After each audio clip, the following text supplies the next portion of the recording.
So, what's your name? My name is JR. JR, and where do you live, JR? Live in Denver. Denver, and are you a CSU alum? I certainly am. Okay, great. 2003. 2003. I graduated from college in 03 as well. Nice. So, you look like you know what you're doing over here. You got your tent, you got your TV in the shade.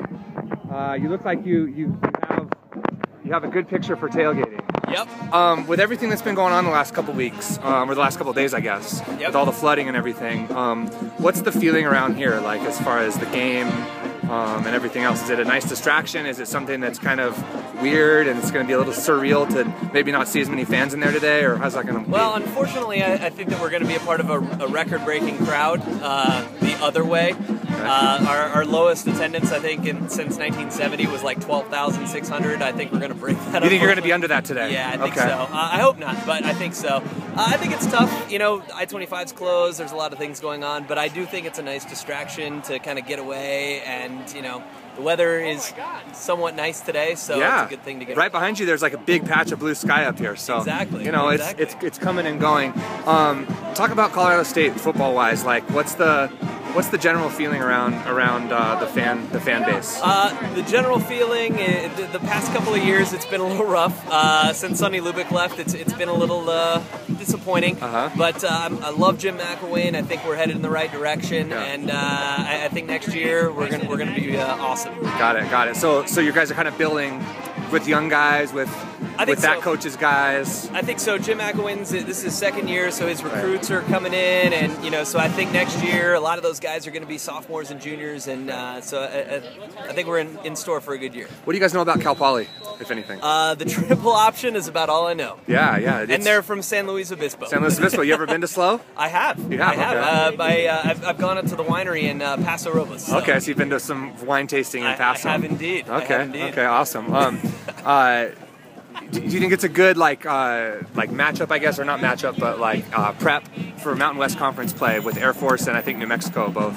I think this will be an awesome test for Air Force. Yeah. You know, unfortunately, I think that's probably the only team that it probably matches up really well. You know, the other unfortunate thing is I think we're going to be pretty competitive together. These two teams today. Yeah, which you know, I'd love to tell you that we're going to blow Cal Poly out, but you know, hey, I think it'll be a great game, and we'll see what happens. Yeah, I mean, Cal Poly kind of caught Wyoming last year. They beat them in Laramie, and I know Wyoming and you guys are kind of a rivalry there too. And last year we lost to North Dakota State, which I know is an awesome D2 team, but you know, so we can't. Yeah, they've won the last two FCS champions. Exactly, and they took down K-State. So you know, you can't overlook these kinds of opponents, and you know, so I hope we don't do that today. Yeah. Any other unique thoughts on the game or on the situation that's going on? I mean, it doesn't seem like there's any water here. Yeah, no, it's crazy. It's absolutely dry. I mean, unfortunately, I feel like we don't have a lot.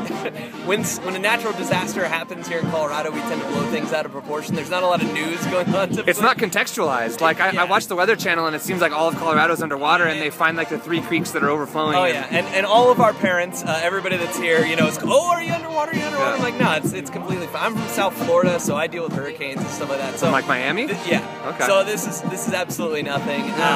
You know, look, it's not nothing. I mean, some people have died and stuff. Exactly. I don't want to like say that it's not anything, but at the same time, you know, you have to be smart in stuff like this, and if you're smart about it, I don't think a lot of bad things happen. But I feel terrible because a lot of people don't have flood insurance. Because why need it? Sure. And that's going to be very tough, I think. Sure. Excellent. Thanks again. Yep.